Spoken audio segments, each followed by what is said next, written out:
1905년 을사늑약이 체결되면서 대한제국의 운명은 기울어가고 있었습니다.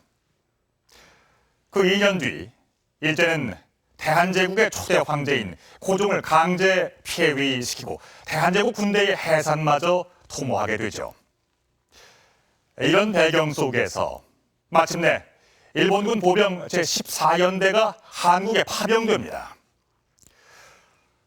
이들은 부대 업무일지인 진중일지를 남겼습니다. 얼마 전 이 기록이 세상에 공개됐는데요. 역사 스페셜. 오늘은 한국 의병 토벌에 나섰던 일본군 보병 제14연대, 이들이 남긴 진중일지를 통해서 잊혀진 우리 의병들의 전쟁을 복원합니다.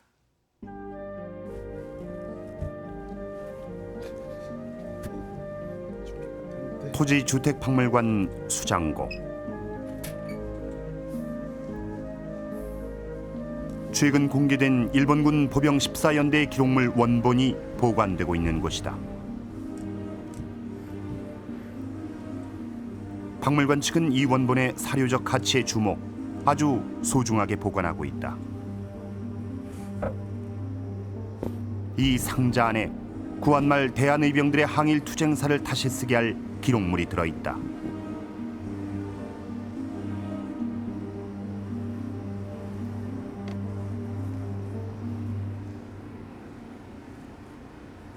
토지박물관 측이 우여곡절을 거쳐 입수한 기록물.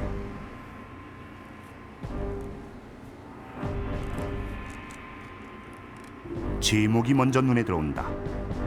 진중일지. 부대 활동 사항을 그날 직접 기록한 업무일지다. 진중일지는 모두 14책, 2천여 쪽의 방대한 기록물. 일본군 보병이 남긴 기록물이 어떻게 이곳까지 오게 됐을까?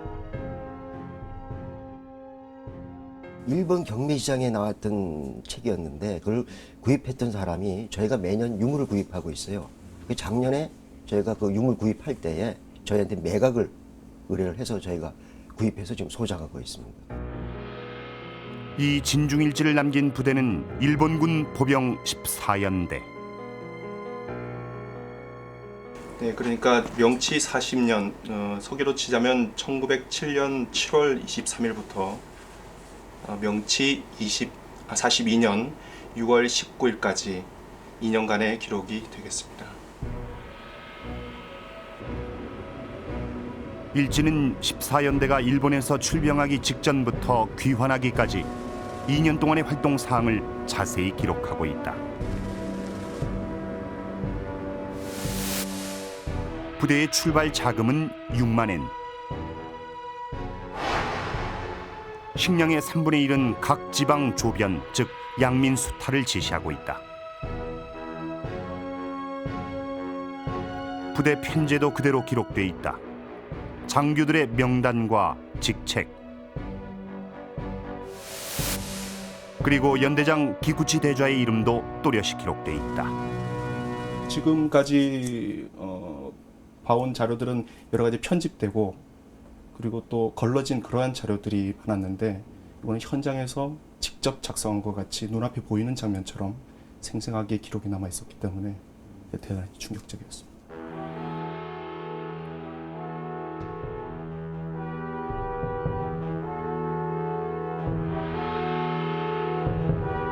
일본군 보병 14연대는 1907년 7월 25일 오후 6시 정각 일본 무지항을 출발 부산으로 향했다.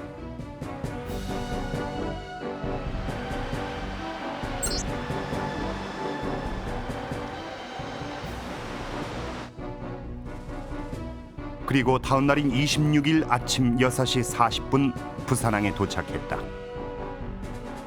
부산에 도착한 다음 날인 27일 부대원은 각자 맡은 수비 지역으로 배치 완료됐다. 일본군 14연대, 그들은 정규군이었다.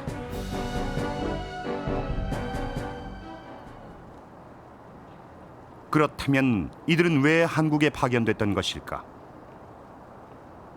1907년 7월 일제는 고종 황제를 강제 퇴위시킨 다음 한국 군대 해산까지 기도하고 있었다. 바로 이때 일본군 보병 14연대가 파견됐다. 이들이 한국에 상륙한 닷새 뒤 1907년 8월 1일 한국군은 강제 해산되고 말았던 것이다. 진중일진 14연대 출병 목적이 기록돼 있다. 지휘관의 훈시는 한국의 소요 사태에 대비하라고 돼 있다. 훈시 내용에 뭐라고 되어 있냐면은 한국 소요의 사태에 대비하여라고 하는 말을 하고 있습니다. 그때 말하는 한국 소요라고 하는 것은 바로 며칠 후에 있게 될 군대 해산 이후 직후에 있게 될지도 모를 소요, 그것을 말하는 것이 분명합니다. 실제로 보병 14연대는 8월 1일 날 군대 해산을 시킨 직후에 전국적으로 진위대를 해산시키는데, 한국의 진위대, 한국 진위대를 해산시키는 주력으로서 바로 14연대가 활동을 하고 있습니다. 14연대는 즉각 전국 각지로 분산 배치됐다.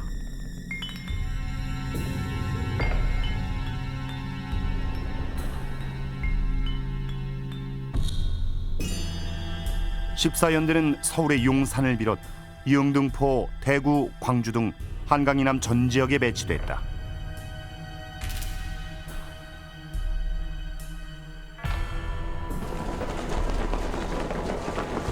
곧이어 전투도 치렀다.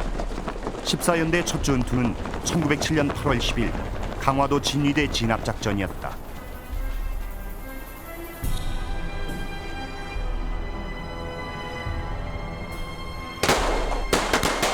진위대는 1895년 지방의 질서 유지와 변경 수비를 목적으로 설치된 한국의 근대적 지방 군대였다.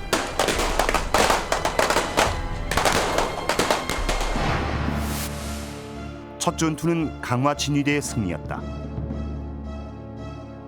일본군 14연대는 5명 전사, 5명 중상의 피해를 입었다.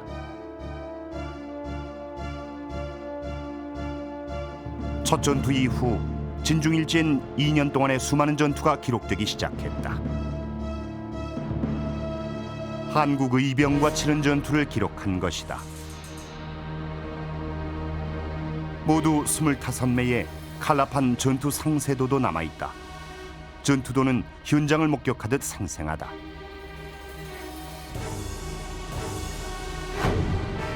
낯익은 의병장 이름도 나온다. 수괴 신돌석, 수괴 이강년, 적괴 전해산,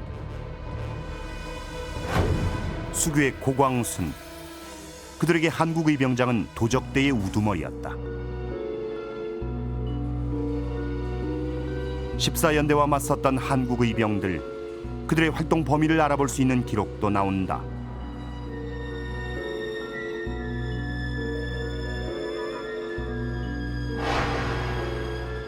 의병들은 일제의 전신주를 파괴했다. 일본군의 통신선을 차단하고자 하는 의도였다. 검은도, 손죽도 등 도서 지방까지 의병들은 활동 범위를 넓혔다.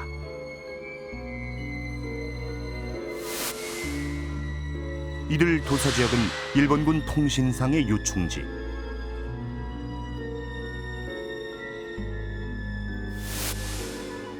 일본군은 통신 선로 보호에 안간힘을 썼다.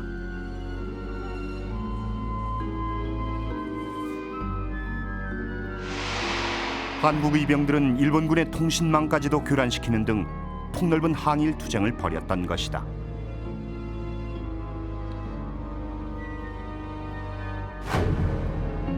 진중일지에는 일본군이 단위 전투에서 소모한 실탄의 수량도 기록돼 있다. 이에 맞선 한국 의병이 일본 보병총과 기병총으로 무장하고 있다는 기록도 나온다.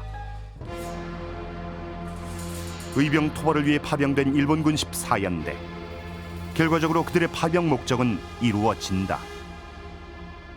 일본의 그 보병 14연대 사람 위해서 여기 한국의 의병들을 진압하는 과정을 아주 소상하게, 그리고 아주 내용이 생생하게 아마 그려져 있습니다. 그래서 그것들은 아마 여태까지 그런 자료들은 없는 걸로 알고 있고요. 아마 독립운동사 연구하는 사람들에게 또 상당한 도움이 되지 않을까 이렇게 판단하고 있습니다. 최초로 발굴한 일본군 14연대 진중일지. 그들에겐 해외 파병 승전의 기록이지만 우리에겐 뼈아픈 의병 탄압사의 기록이다.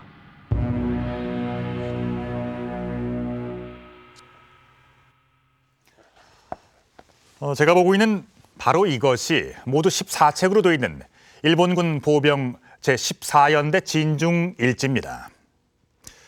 1907년부터 1909년까지 2년간의 한국 주둔 기록을 담고 있는데요. 이 진중일지에는 일본군 14연대의 모든 활동상이 빠짐없이 기록이 되어 있습니다. 한국군 강제 해산 이후 우리 의병들과 치렀던 각종 전투는 물론이고 당시 한국의 모든 정황들이 빠짐없이 분 단위로 보고돼 있습니다. 때문에 이 진중일지에는 수많은 우리의 의병들이 등장을 하는데요. 철저하게 일본군의 시각에서 바라본 우리 의병들의 활동상을 담고 있는 것이죠. 이들 의병들 가운데는 일본군 14연대와 싸우다가 아버지와 아들이 함께 순국한 부자 의병장도 있었습니다. 경북 영천. 이곳엔 진중일지에 나오는 특별한 의병 활동의 흔적이 있다. 1907년 당시 영천, 포항, 영일 지방을 거점으로 활동했던 의병들이 있었다. 그들을 기리는 산남의진비. 산남은 문경세제 남쪽의 영남 지방을 일컫는 말이고 의진은 의병 진영을 말한다. 바로 이 산남의진의 핵심 인물이 진중일지에 나온다. 의병장 정환직. 정환직 부대는 정중군, 영천당이라고도 불렸다. 일본군은 정환직을 폭도 중 최고 강경, 그리고 백발노인이라고 묘사하고 있다. 최고 강경했던 백발노인 정환직. 그는 어떤 인물이었을까? 정대장. 충효제는 원래 그가 살았던 집이다. 정환직 부자의 충절을 기려 충효제라 부른다. 산남의진 창의를 모의했던 이곳. 숱한 현판들이 의병장 정환직과 산남의진을 기리고 있다. 격전을 벌였던 전투 현장들과 전투에 참가한 의병들의 이름도 새겨져 있다. 원래 이곳의 그 동네 이름이 검단리였습니다. 그래서 이 두 분의 충절을 기리기 위해서 지명 동네 이름도 정식으로 충요리로 바뀌어져 있어요. 지금은 충요리로 불려지고 있습니다. 정환직은 1843년 경북 영천에서 태어났다. 의수를 배워 태유원 전의가 됐고 삼남 검찰사 겸 토포사를 거쳐 중추원 의관이 됐다. 이후 그는 고종의 신임을 얻어 황제 시종이 됐다. 이 고종 황제의 밀족이 1905년 을사늑약이 체결되자 고종은 정환직에게 진망 화천지수, 즉 고종 자신은 화천의 물을 원한다고 했다. 짐은 그것은 고종의 비밀 지령이었다. 이 하천지수라 하는 말은 이 춘추 전국 시대에 이 제너럴 경공이 주변 제후들의 그 공략을 받아서 위기에 처합니다. 도망을 치게 되는데 이때 이 봉축부라 하는 장군이 경공의 그 옷을 대신 입고 수레를 타고 제너럴 경공을 돌아보면서 하천의 물을 떠가지고 오너라 이렇게 이야기를 합니다. 그래서 경공이 물을 뜨러 가는 척하면서 도망을 치게 되는 거죠. 고종은 나라가 위기에 처했으니 정환직에게 의병을 일으켜 위기를 타개하라고 지시한 것이다. 고종은 거사자금 5만 양까지 하사했다. 정환직은 그 뜻을 받들었다. 먼저 의병의 기치를 든 것은 정환직의 큰아들 정용기였다.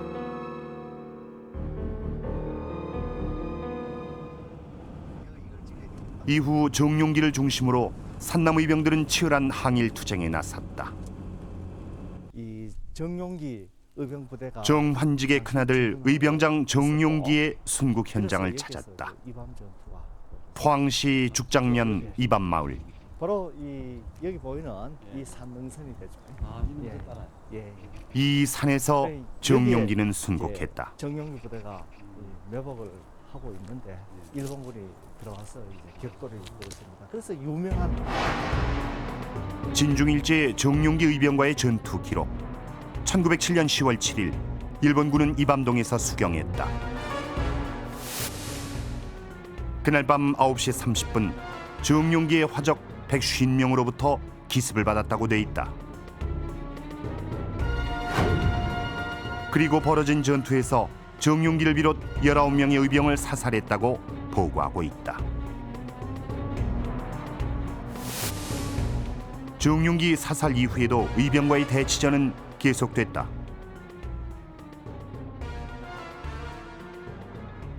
이 이밤 마을의 전면에 있는 여기 산등성이로 이야기가 되고 있습니다. 그래서 이 일대가 전투지였고 여기에서 정용기를 비롯한 그 참모들이 전사를 하는 걸로 기록에는 전하고 있습니다. 아들 정용기가 순국하자 정환직이 전면에 나섰다.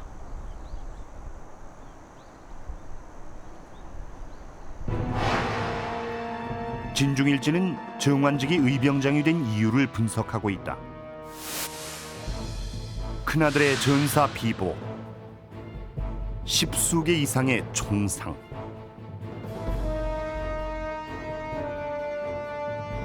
정환직은 아들의 죽음에 복수하기 위해 의병장이 됐다고 14연대 진중일지는 보고하고 있다. 정환직 의병은 일본군 14연대와 접전을 벌여나갔다. 1907년 10월부터 흥해 분파소와 의용 분파소를 습격, 청송 의성 등지에서도 교전했다. 일본군 14연대는 정환직 의병의 활동 반경에 예의주시했다.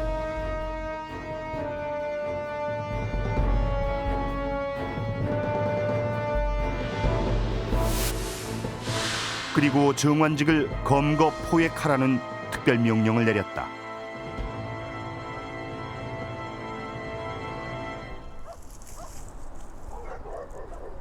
당시 정환직의 근거지는 고천, 지금의 포항시 죽장면 상옥리 일대였다.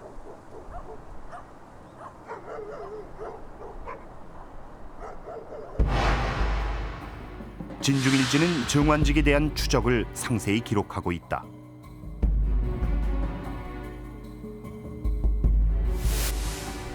세 명의 일본군 척후가 정환직 부대를 추적했다.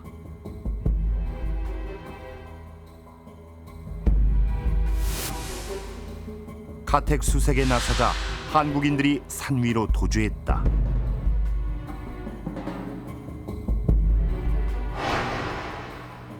우척후는 고천의 서남쪽으로 추적했다.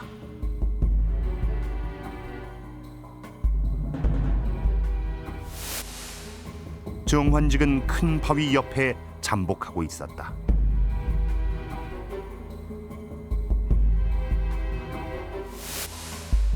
그리고 마침내 오전 8시 40분 정환직을 상포했다고 그 과정을 상세히 기록하고 있다.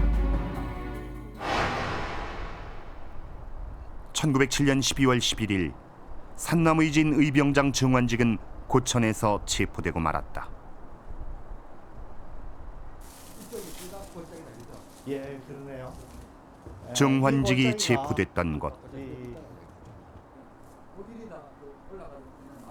지금은 수목원이 조성된 깊은 산골이다. 예, 꿀밭 각전. 이곳이 이 각전이라 하는 곳입니다. 일명 꿀밭이라고 하죠. 산남 창의지에 의하면은 정환직 대장은 이 각전에서 체포가 되었답니다. 정환직은 사방으로부터 조여오는 일본군의 포위망을 뚫지 못했다. 일본군은 정환직을 청하로 호송했다. 그를 신문했지만 자백하지 않았다고 돼 있다.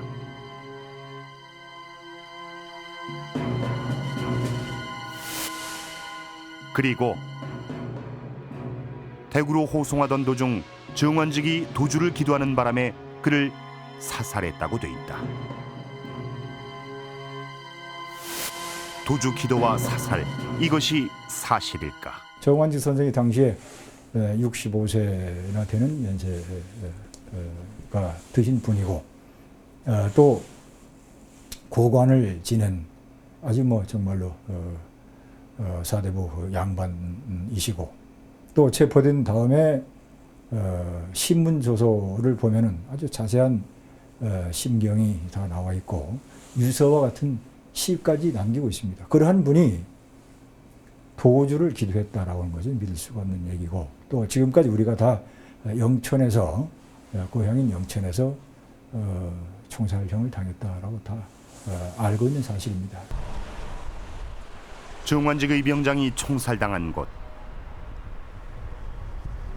저쪽이거든요, 동쪽. 잡힌 곳이 아마 청하에서 체포되셔가지고 이 대구로 가려면 이쪽 길을 따라가야 되거든요. 그래서 영천을 거치는 도중에 이 부근에서 정환직 선생님이 순국하신 거로 그렇게 알려져 있습니다. 예.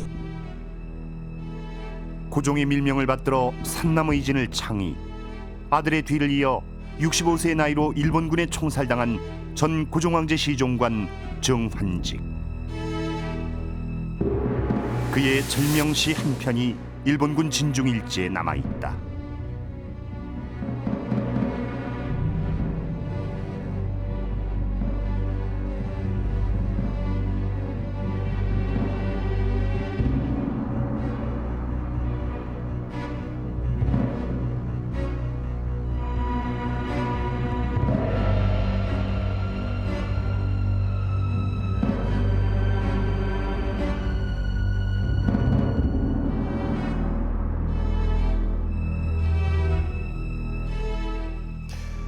일본군 보병 제14연대의 진중일지.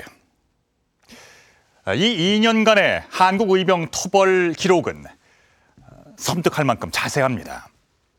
때문에 우린 이 기록에 대해서 더욱더 주목할 수밖에 없는데요.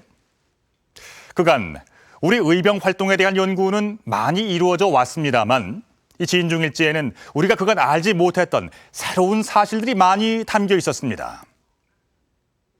과연 이 진중일지엔 어떤 기록들이 들어있었던 걸까요?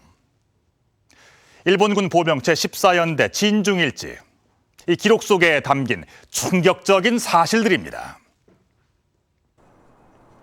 진중일지는 번역이 이루어지지 않은 채 지금은 대략적인 내용만을 검토하고 있다. 해제 작업을 맡고 있는 김상기 소장. 그 역시 진중일지를 처음 대하고 큰 충격을 받았다.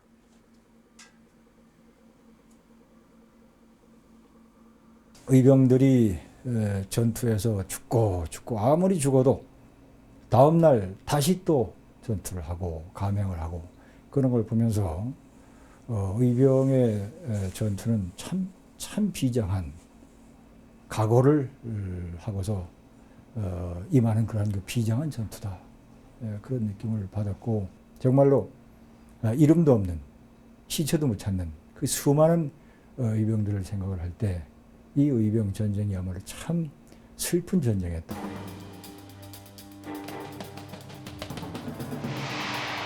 (14연대) 진중일지가 기록한 사상자 현황표.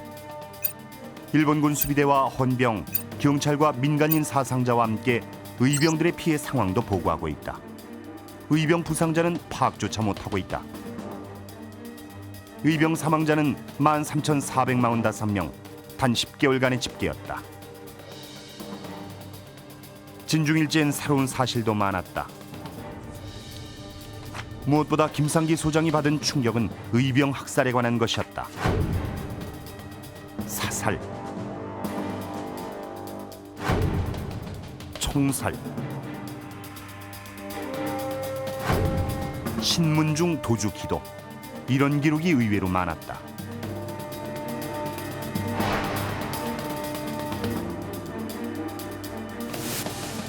양민에 대한 기록도 나온다.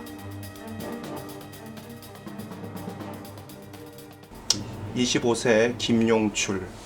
위 사람은 양민의 풍물을 가지고서 폭도에게 조력하고 아군의 상황을 정찰하여 탐지함으로써 한일 양국민에게 위해를 가하고 그럼으로써 체포를 하여 신문하였는데 그 가운데 도주를 기도하여 오후 4시경 그를 사살함.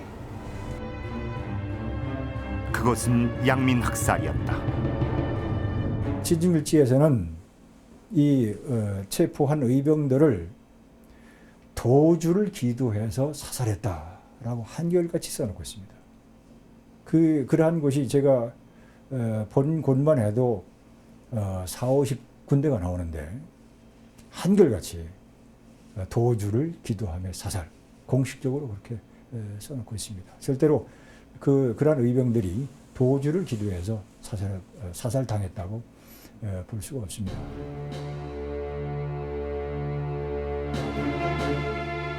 또 다른 충격적인 사실도 발견됐다. 의병들이 싸워야 할 대상은 일본군뿐만이 아니었다.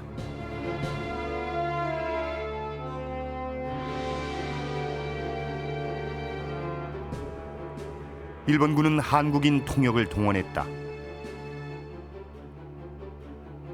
그리고 의병들을 정탐하기 위해 이른바 간첩을 심어두고 있었다.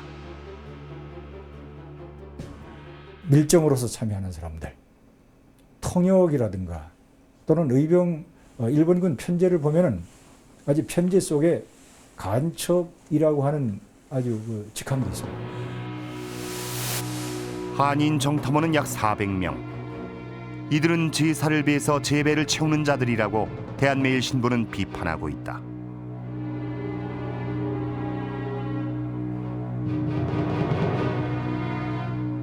의병들은 외국인을 통해 총기 밀수입까지 시도했다.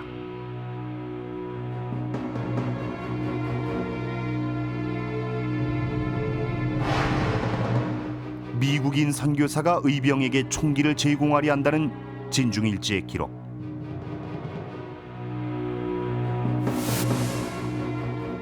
일본군은 미국인 포인이 모제르 총 5만 정을 한국에 밀수출하려 한다는 첩보를 입수했다. 실제로 그 모제르총 5만 정이라고 하는 그 숫자가 의병한테 전달되지는 않은 것 같습니다. 참 안타까운 일인데, 하여튼 포인이라고 하는 사람이 필리핀의 그 의군들한테도 이런 그 무기를 제공했던 사람이다. 그러니까 대비를 철저히 하라라고 하는 그런 그 통감부의 보고를 직접 14연대에서 받았습니다. 무기 수입은 좌절됐다. 의병들은 낡고 초라한 무기로 일본군과 싸울 수밖에 없었다.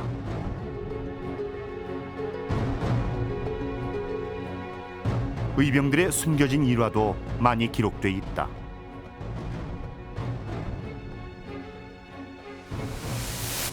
박재근은 잡히게 되자 자결을 기도 스스로 목을 찔렀다. 다행히 목숨은 건졌지만 말을 못하는 바람에 일본군은 그를 신문하지 못했다.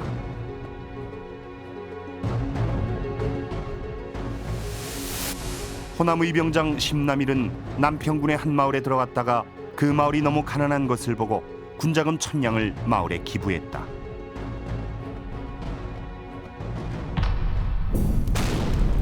일본군은 무자비했다. 민가와 사찰을 불태웠다는 기록이 적지 않다.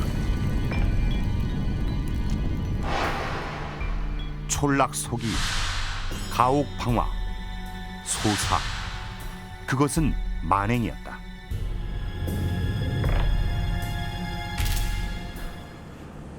지리산 피악골, 이곳엔 당시 모조리 불타버린 사찰이 하나 있다. 지금은 복원된 유서 깊은 사찰 연곡사. 이곳에도 의병 관련 비석이 있다. 의병장 고광순을 기리는 비석. 여기에 보면 그 일본군이 이곳에 쳐들어와서 적소사신 그래가지고 외적이 절을 거의 불태우고. 고광수는 임진왜란 때 의병장 고경명의 후손. 명성 황후시의 사건 직후인 1896년부터 의병 활동을 했다. 일제의 명성 황후시의 이후 이를 비판하는 상소문을 올린 고광수는 의병을 창의, 10년 이상 의병 활동을 해오고 있었다. 근거지로서의 계책을 담겠다 이런 생각을 가지고 여기에 오셔서 의병부대를 주둔시키면서 불원복이라 해가지고 머지않아 회복할 것이다 그 깃발을 세웠다고 합니다. 그러니까 결국에 그 당시에 의병들은 무장력이 약한 것을 극복하기 위한 하나의 방법으로 장기항전의 기지를 건설한 셈입니다. 의병장 고광순이 사용한 것으로 알려진 태극기. 태극기엔 불원복 세 글자가 새겨져 있다. 불원복, 머지않아 국권을 회복하겠다는 결의인 것이다.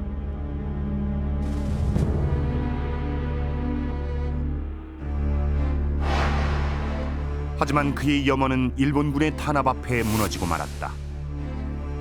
진중일지에도 고광순의 최후가 나온다. 일본군은 의병 100여 명과 충돌, 연곡사를 모두 불태웠다. 연곡사 전투에서 의병장 고광순과 14명의 의병이 순국했다. 고광순의 나이 60살이었다.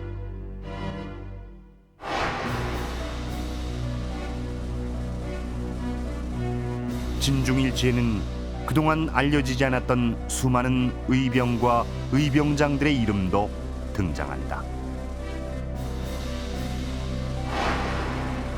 삼도 도원수 윤영수, 그리고 박동의, 이항로, 김성산, 이경행, 김세순 등 숱한 의병들의 이름이 등장한다.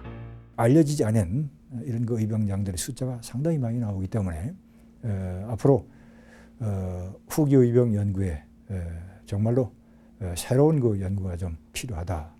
그리고 포로로서 체포된 그리고 또는 전투 과정에서 전사한 의병장들 그러한 그 분들의 이름들이 다 나타나고 있기 때문에 향후에 이러한 분들을 별도로 조사를 한다라고 한다면은 국가로부터 독립유공자로서 인정을 받을 수 있는 그런 그 충분한 근거가 또한 이 진중일지에 나오고 있습니다. 일본군 14연대 진중일지. 철저하게 일본군 입장에서 기록된 한국의병 토벌사. 우리에겐 피 어린 항일투쟁의 증거인 것이다. 의병. 도대체 의병이란 무엇일까요? 박은식 선생은 그의 독립운동 지열사에서 의병에 대해 아주 명쾌하게 정의해 놓고 있습니다. 의병이란 민군이다. 국가가 위급할 때 의리로 즉각 일어나 조정의 징발령을 기다리지 않고 종군한 적개심에 불타는 사람들이다. 네, 스스로 국가를 위협하는 세력에 대항해 일어난 민군, 즉 백성들이 조직한 군대가 바로 의병인데요. 그래서 의병은 신분계층, 지역, 나이를 뛰어넘어 조직됩니다. 이 정의에 아주 꼭 맞는 특별한 의병장이 일본군 14연대 진중일지에 등장하는데 바로 머슴 출신 의병장 안규홍입니다. 하청이라고도 하고 비둘기째라고도 합니다. 의병장 안규홍은 일본군에게 공포의 대상이었다. 보성군 등량면의 파청 승첩비, 안규홍 부대의 첫 승리를 기념하는 비석이다. 원래 이제 여기는 그 보성하고 나간하고 수비대에서 둘이 이제 연락을 상호하는 그런 흥병부대들끼리의 연락 루트였다고 봅니다. 그 지역이 예예. 그러니까 이제 안경의병부대에서는 그 연락 루트와 또 시간을 정확히 알고 있다가 여기서 요격을 저 산 위에서부터 시작해서 쭉 이어지는 여기 고개거든요. 그래서 비둘기째라고 하는 거죠. 그래서 여기 비둘기째에서 일본군 수비대를 그대로 기다리고 있다가 급습을 해서 결국에는 일본 헌병 2명을 죽이고 그리고 1명을 중상을 입히는 굉장히 큰 성과를 거둔 셈입니다. 첫 전투에서 거둔 첫 승리.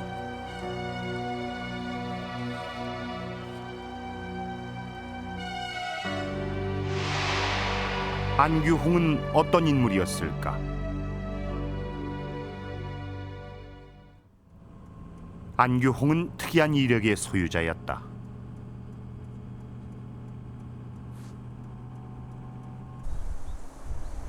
(1907년) 당시 안규홍은 이 마을에서 머슴살이를 하고 있었다. 감살이했던 집입니다. 여기가. 안규홍이 20여 년간 뒤에 이제 담살이 그 즉 의병부대를 머슴살이를 했던 집이 구성했을 때 아직도 남아있다. 숨은 후원자였습니다. 마을의 가장 높은 곳에 자리 잡은 규모 있는 집. 이 집안 사람들은 아직도 안규홍에 대한 이야기를 기억하고 있다.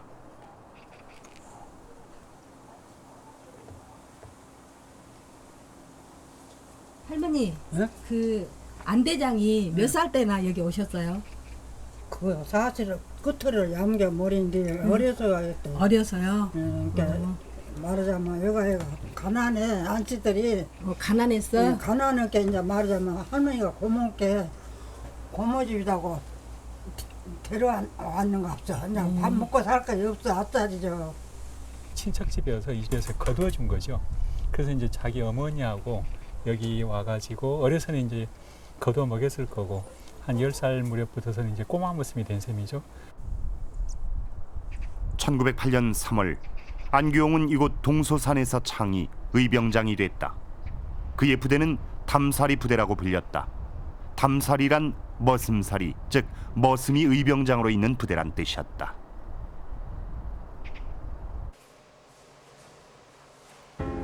안규홍과 그의 부장들에 대한 행적을 후세인들이 엮은 담산실기. 안규홍 부대의 편제와 활동이 잘 기록돼 있다. 안규홍 부대는 파청 승전 이후 또다시 큰 승전을 거뒀다. 법화마을에서 얼마 떨어지지 않은 진산마을, 바로 진산전투 현장이다. 진중일지에도 안규홍 부대와 일본군 14연대 접전이 기록돼 있다. 1908년 8월 24일의 진산전투가 그것이다. 진산은 전략적으로 중요한 곳이었다.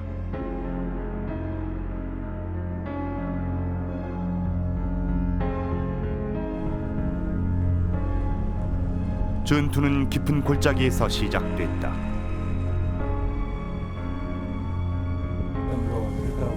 공방은 치열했다. 안규홍 부대의 향방을 결정지을 수 있는 전투였다. 마을 주민들이 굉장히 적극적으로 도왔다고 그렇게 되어 있습니다. 보성 지역 전체가 안규홍 의병부대의 근거지가나 활동부대였습니다.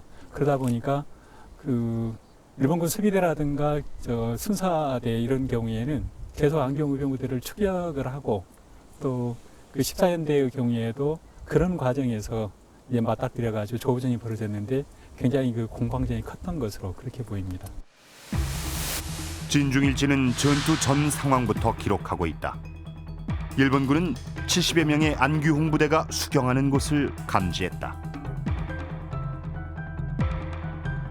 일본군은 즉각 추적에 나섰다. 1908년 8월 23일부터 24일까지의 추격전. 일본군은 진산 방향으로 담사리 부대를 쫓아왔다.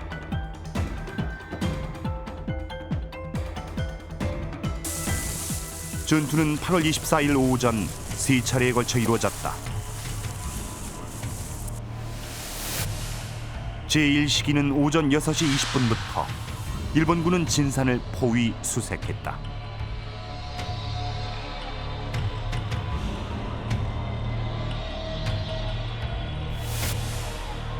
제2시기는 오전 8시 40분부터 50분 동안 진행됐다. 제3시기는 본격적인 전투였다. 일본군은 마을을 불태우며 안규홍 부대를 쫓았다.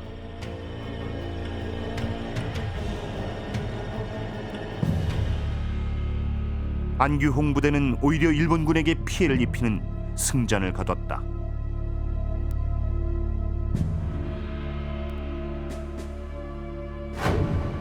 그런데 당시 일본군은 아직도 안규홍에 대해 제대로 파악하지 못하고 있었다.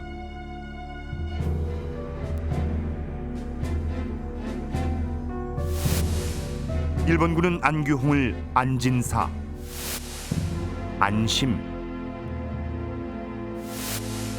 안진 등 여러 이름으로 부르고 있었다. 안규홍 부대와 일본군 14연대 접전은 계속됐다. 1908년 10월에 우산 전투. 전투 결과 적괴 안규홍 사망. 일본군은 안규홍을 사살한 것으로 보고하고 있다. 하지만 얼마 후 일본군은 포로 신문을 통해 충격적인 사실을 접하게 된다. 적괴 안규홍이 화승총을 수리 중이란 것이다.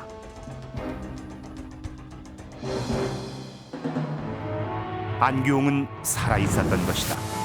뿐만 아니라 안규홍은 보성군 해창을 공격했다. 경악한 일본군은 안규홍의 추적에 나섰다. 하지만 안규홍은 신출귀몰. 일본군은 수괴 안규홍 일파 100여 명을 추적했지만 얻은 건 아무것도 없다고 했다.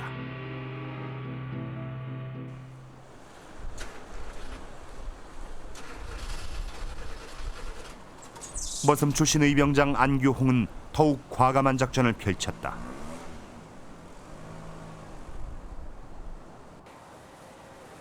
(1909년 5월) 보성군 복내장에 안규홍 부대가 나타나 일본군 헌병대를 공격했다. 대낮에 과감한 공세 작전을 펼친 것이다. 1909년 5월에 있었던 사건인데요. 그 당시에 일본군 헌병대라든가 수비대가 복내에 주둔하고 있었는데 그 부식물 같은 것을 조달하는 것은 시장에서 이루어졌습니다. 그 정보를 입수한 안규홍 구경부대는 약 30명 정도가 동원이 돼서 시장에 잠입해 있다가 그 부식을 조달하던 헌병 2명을 죽이고 그리고 통역원 1명이 중상을 입는 그런 사건이 발생한 장소가 바로 이곳입니다. 일본군은 당황했다. 특히 한국 민간인들의 의병에 대한 협조에 대해 민감하게 반응했다. 복내장 인근 주민들이 의병에 대해 말을 하지 않는다는 것이다. 당시 신문에서 그 이유를 엿볼 수 있다. 머슴 출신 안규홍이 의병을 이끌고 있는데 민간인에겐 전혀 민폐를 끼치지 않는다는 것이었다.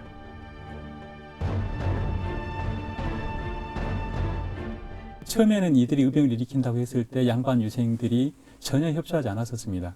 근데 이들의 반일 투쟁이 이제 굉장히 인정을 받게 되니까 양반 유생들도 비로소 인정하게 됐고 합류해서 그 신분적 차이를 극복해가지고 굉장히 어떻게 보면 가장 대표적인 신분적 차이를 극복한 의병부대라고 할 수 있겠죠.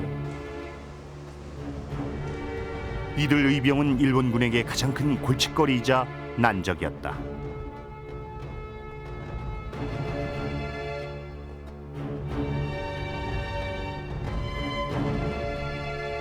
대표적 거괴 전해산 심남일 안규홍.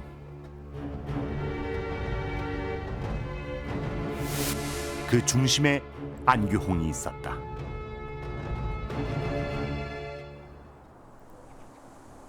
(1909년 9월) 이른바 남한폭도 대토벌 작전으로 일본군의 파상 공격이 펼쳐지자 안규홍은 일단 의병 해산을 명령했다.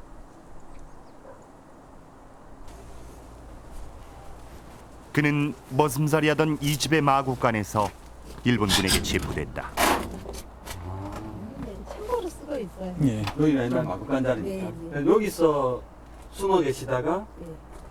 잡히셨다고 들으셨다고요? 네. 예. 여기 어머니를 만나러 왔던 길이었다.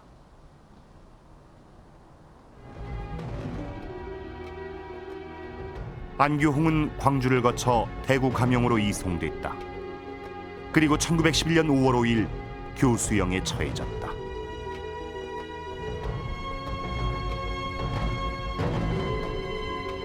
머슴 출신으로 의병장이 된 안규홍. 항일 의병투쟁사의 한 획을 그은 인물이었다. 서시 1911년 5월 5일 대구 감영 뒤뜰 형틀에 묶여 마지막 죽음을 기다리던 한 청년. 태연하게 서 있던 늠름한 그 모습. 나이는 32살. 본 적은 전라도 보성군 우산리 택촌. 이름은 죽산 안씨 담사리 의병장 안규홍. 죄명은 반도의 질서 위반, 민심 교란, 황군 살상, 폭도죄. 내 나라, 내 땅을 지키려 일어난 의병장. 마침내 남의 손, 남의 칼에 죽어가는 날이었다. 네, 이 문병란 시인이 머슴 출신 의병장 안규홍을 기리며 쓴 서사시 이 동소산의 머슴새 첫 부분입니다. 이처럼 1907년부터 전국 각지에서 다시 일어난 한국 의병들. 하지만 이들은 일본의 이른바 남한 폭도 대토벌 작전에 의해 그 세력이 급격하게 꺾이고 맙니다. 지난 1987년 영남대 민족문화연구소에서 발간한 논문집. 그 속에 들어있는 일제의 남한 폭도 대토벌 기념 사진첩. 이 지금 사진첩의 표지거든요. 표지에 보면 지금 여기에는 태극기로 장식돼 있고 여기는 일장기로 장식돼 있지요. 또 가운데는 일본 그 우산으로 이걸 묶어놓은 것으로 되어 있는데, 그 밑에 보면 이 사진첩을 그 간행했던 주체인 임시한국 파견대라고 되어 있는데, 바로 이 부대가 그 당시에 군사작전을 주도했던 부대입니다. 그러니까 여기 전라도에 와서 의병을 탄압했던 그 주체가 이것을 동경에 돌아가서 1910년에 간행한 것입니다. 사진첩 첫 장은 임시한국 파견대 사령관 와타나베.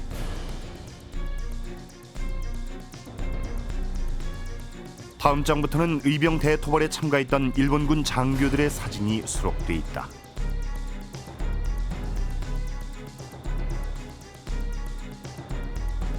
그리고 이들이 체포한 의병들. 멍석 위에 앉혀놓고 찍은 의병장 단체 사진도 수록돼 있다. 호남 지역에서 활약하다 남한폭도 대토벌 작전으로 체포된 16명의 의병장. 한결같이 수형표를 달고 있다.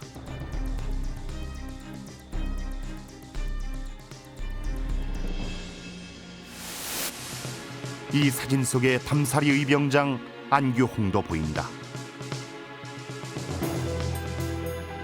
이른바 남한폭도 대토벌 작전을 위해 일본군 임시한국 파견대 사령부가 제작한 지도. 일본군의 작전은 치밀했다.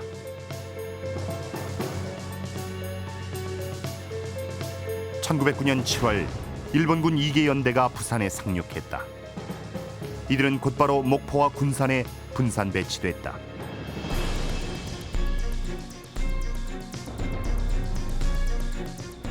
그리고 남한폭도 대토벌 작전이 벌어졌다.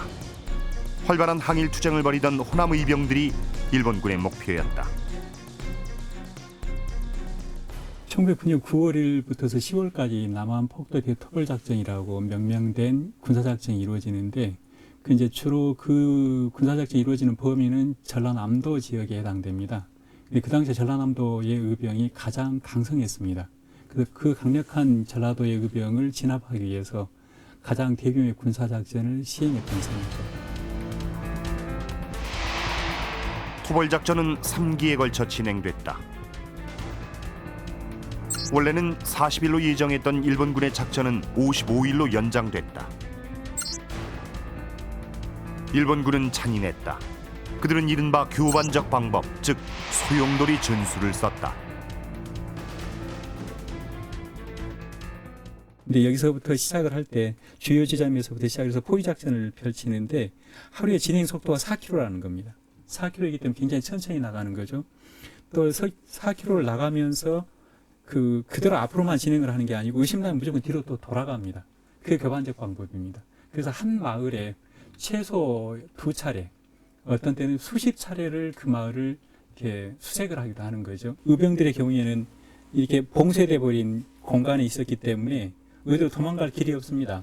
그래서 대체로는 바다로 나오려고 해도 이 바다의 경우에는 해안 봉쇄를 해서 목포의 경비선이 5척, 여수의 5척에서 10척이 해안을 봉쇄하고 있었기 때문에 도서 지역으로 도망갈 수가 없는 상황이어서 끝내는 죽을 수밖에 없는 그런 상황이었죠. 매천야록엔 황현의 목격담이 전한다. 동으로는 진주하동, 남으로는 목포에 이르기까지 사방을 그물을 펼치듯이 포위하였다. 촌락마다 샅샅이 수색하기를 마치 참빗으로 빗질을 하듯 집집마다 뒤지다가 조금이라도 혐의가 있으면 즉시 죽였다. 의병들은 목숨을 부지하려고 삼삼오오 사방으로 흩어졌으나 몸을 감출 수는 없었다. 강한 자들은 돌진하여 싸우다 죽었고 약한 자들은 기어 도망하다가 칼을 맞았다. 강진 해남 땅에 이르렀으나 더 이상 달아날 곳이 없어 죽은 자가 수천 명이나 되었다.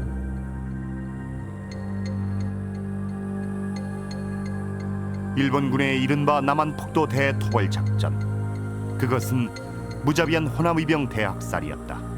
420명의 호남의병이 전사했고 3,100여 명의 의병이 체포됐다. 일제는 체포된 의병들을 통한 도로 건설에 착수했다. 하동에서 목포를 잇는 지금의 국도 2호선이 이때 만들어졌다. 안 계시고요. 양손이죠. 담사리 의병장 안규홍. 그의 후손이 살고 있는 집을 찾았다. 계세요. 계십니까? 안녕하세요. 오랜만에 뵙습니다.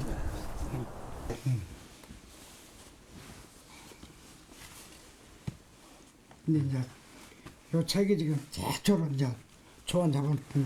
예, 탐산실기요. 예, 탐산실기. 예. 안규홍의 행적을 기록한 탐산실기 초고가 남아있다. 그런데 이들 중에 한 권의 책이 눈길을 끈다. 그러면 대구 반장시. 예, 반장시. 대구 반장시 부의록. 예. 부의록이라고 되어 있는데요. 원래 제목은 여기다 썼던 것 같은데 마멸이 되니까 다시 여기다가 재기했던 것 같습니다. 안규홍이 대구 감영에서 순국하자 고향 사람들은 그의 시신을 고향으로 모셔오고자 했다. 반장을 할 때 협조를 구하기 위해서 바로 당시의 상황을 기록한 것이 이 대구 반장시 부의록인 것이다. 그 안대장, 안규홍 의병장의 양자입니다. 근데 반장을 당시에 그러니까 교수행위 처했을 때 바로 해오지를 못하고 그 12년이 지난 다음에 개해년인데 이 개해년은 1923년입니다. 종년 씨요 저 할아버지께서도 이런 일을 양자인데 그렇게 세밀히 하셨을까 생각이 되면은 이런 나쁘게 남겨 보면 참 과감하신 양반이에요. 할아버지가. 아무래도 이때도 이런 일을 하더라도 피해를 볼 수도 있을 건데 그렇죠? 그분이 냈던 기부했던 돈. 그의 시신을 모셔오기 위해선 비용이 필요했다. 그 당시 사원이면 상당히 큰 돈을 내신 분입니다. 그 이후로 이제 계속 안옥순 또 안종현 그래서 계속 이 명단들이 계속되고 있는데 대체로 보면 보성분들이 많습니다. 그리고 안씨들도 많고요. 근데 꼭 그냥 보성, 견배 고향 사람들이 나서서 십시일반 비용을 거뒀다. 성씨도 좀 더 뒤에는 다양하게 여기에 동참한 사람들이 모두 250여 명. 그들의 명단이 그대로 남아있다. 보성과 가까운 인근 지역, 예를 들면 고흥이라든가 화순이라든가 이런 지역 대구 감영에서 교수형을 당한 지 12년 후 이렇게 해서 안규홍은 고향으로 돌아올 수 있었다. 머슴 출신의 의병장, 20여 차례 이상의 전투를 이끈 의병장, 일제가 가장 두려워했던 의병 대장, 그가 바로 담산 안규홍이었다.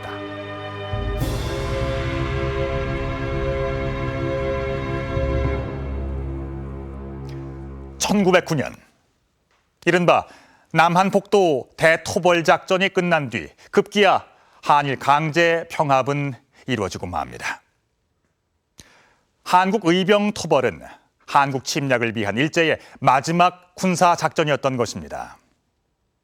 이때 안규홍을 비롯한 103명의 의병장과 숱한 의병들이 일제에 의해 학살을 당합니다.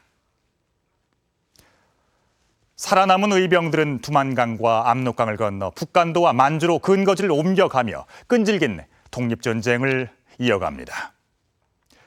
의열단과 광복군 같은 조국의 독립을 위해 목숨을 버린 숱한 독립지사들의 뿌리는 바로 이들, 의병이었던 것입니다. 이 독립지사들의 끈질긴 항일운동은 마침내 1945년 조국의 광복으로 이어지게 됩니다. 한일 강제 평합 100년을 맞이하는 올해, 우리가 1907년 한국 의병들의 잊혀진 전쟁을 반드시 기억해야 하는 이유가 바로 여기 있는 것입니다.